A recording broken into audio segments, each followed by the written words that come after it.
Start. So Vicki here with Wearable Karma, and today I'm really excited about this interview. We are sitting here with Dave Green, who is Chief Operating Officer for Feeding Children Everywhere. And before we interview Dave, just a quick reminder, as some of you may know, Wearable Karma is an apparel company, and we give 50% of profits to charities. And we're just really excited because Feeding Children Everywhere, from the moment I heard about it, has a special place in my heart. I just love what you guys do, Dave. Tell us a little bit about how the organization started. Sure, well, thank you. We certainly appreciate the partnership. Our organization, Feeding Children Everywhere, we basically started around Don and Kristen Campbell's kitchen table. And basically they started out by just feeding children in the neighborhood. And from there, they really started having awareness of, how many kids were going hungry. And then when the earthquake happened in 2010 in Haiti, the Campbells were, they already had a passion for helping kids that were hungry, and they realized that this was an opportunity, some way for them to try to help. So they participated with another organization to help send meals to Haiti. And really at that point, they just knew their calling in life was to help feed hungry kids. And so in August of 2010, they launched Feeding Children Everywhere. And to date, we've sent over 10 million meals around the world to hungry kids on 4 continents, including right here in the United States. That is wonderful. I love to hear that. And speaking of here in the United States, one of the things that really I thought was pretty impressive about the organization when I found out about it is it's not just an international, but you guys really focus on, partners here in Central Florida, right? Right, absolutely. So in January of this year, we actually really just felt like we had to do something.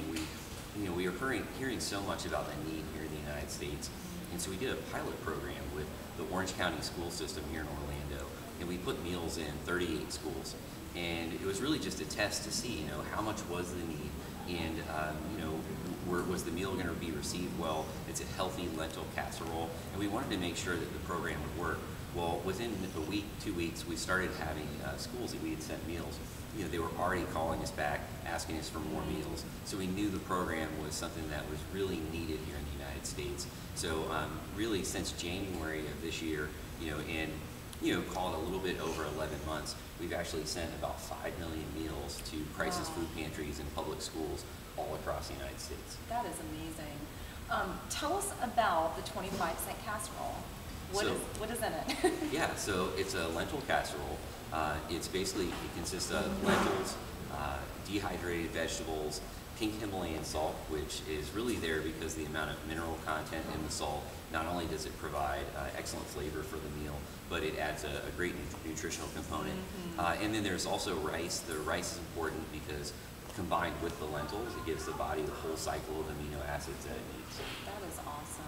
And when you guys ship to places like Haiti and Africa, are you partnering with organizations there in terms of, how they're going to prepare it? Because not everybody, of course, has access to a stove, right? So how is something like that addressed? So typically what we look for in a feeding partner, as far as our international partners, is we really try to work with organizations that are either a school or some type of orphanage, some type of central location where we know children are going to be coming for an education, for number one. But those areas that they typically have some sort of facility where they're able to prepare their meals. But for us, it really ties into the educational component because we believe that the real key to sustainability in those communities isn't just to drop off food, but if we can help support the education system that's there, then we know that 10 years down the road, 15, 20, that we will educate a culture to a point that perhaps they're not still relying on food because they've been able to kind of educate themselves out of poverty.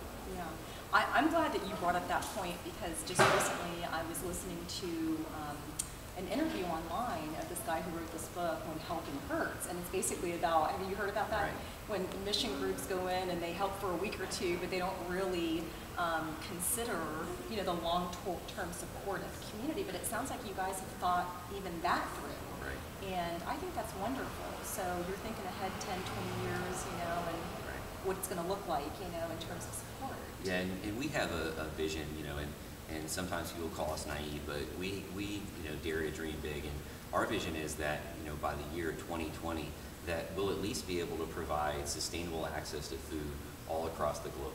So what that looks like is maybe a feeding partner in Haiti, one of our first feeding partners, they'll reach a point where now they're completely sustainable on their own because they've been able to do creative things where, we send them about $70,000 worth of food every year. That's $70,000 that they don't have to have for a food budget now. So they're able to serve more kids, more families, and in the process, they've taken that money and they've reallocated it towards, tilapia farming, towards, other types of things that are going to not only generate food, but generate revenue for that community. They were able to build an orphanage on site to pair up with the school.